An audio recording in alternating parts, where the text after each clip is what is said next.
Nagpahayag ang business leaders sa Chicago ng pagtaas ng kanilang kumpiyansa sa pamumuhunan sa Pilipinas.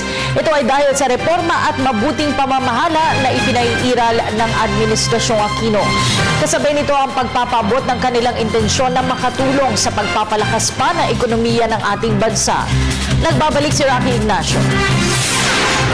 Ipinabot ng ilang American companies ang intensyon na makatulong para ibawi pang tumatag ang ekonomiya ng Pilipinas. Bahagi ng working visit ni Pangulo Aquino sa Chicago ay ang roundtable forum sa mga foreign investors dito na ang ilan ay matagal na rin may negosyo sa Pilipinas.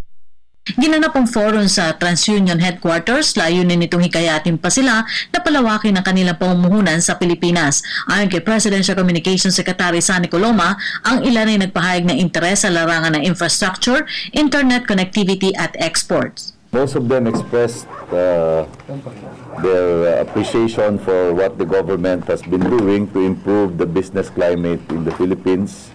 They congratulated the President for the growth of the economy as one of the fastest growing in the region, and they also talked about the particular experiences of their companies, some of which have been in the Philippines for decades. No, for example, one company, Cargill, which is in agribusiness, has been in the Philippines since 1948. And there was also a representative from Federal Express and General Electric. General Electric expressed interest in structure. The President said that we would like to develop our rail infrastructure in an accelerated manner. He also talked about the need for connectivity because of the archipelagic character of the country, so we need a lot of connectivity in terms of roll-on, roll-off facilities, seaports, and the like. No?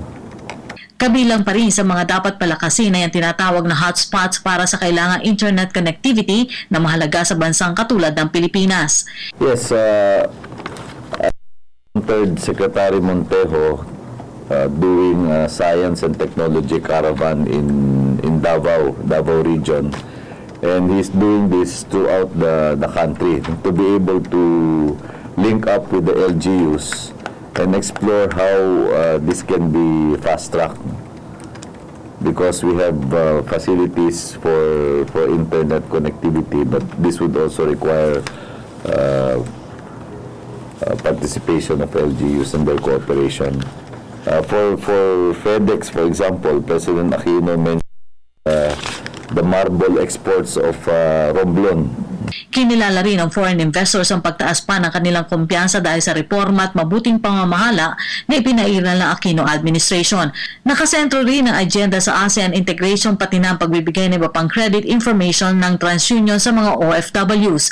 Pinapurihan rin nila ang Pangulo dahil sa pagpapairal ng Executive Order 179 at 180 o ang usapin ng COCO Levy Fund pati na ang modernization sa Bureau of Customs. We're happy about the reforms that are taking place, and Secretary also updated them on the customs modernization legislation that's now in Congress, because all of these are important in trade facilitation and also in promoting the Philippines as a participant in the global supply chain.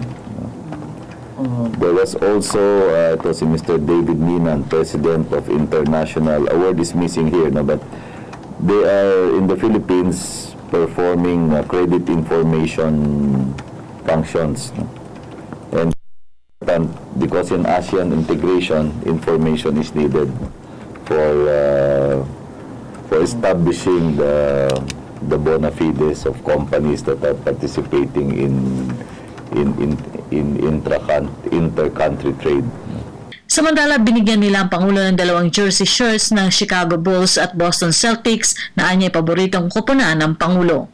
Ang Estados Unidos ang ikatlong pinakamalaking trading partner ng Pilipinas na may bilateral trade na nagkakalaga ng mahigit $14 na bilyong dolyar. Para sa Telebisyon ng Bayan, Rocky Ignacio.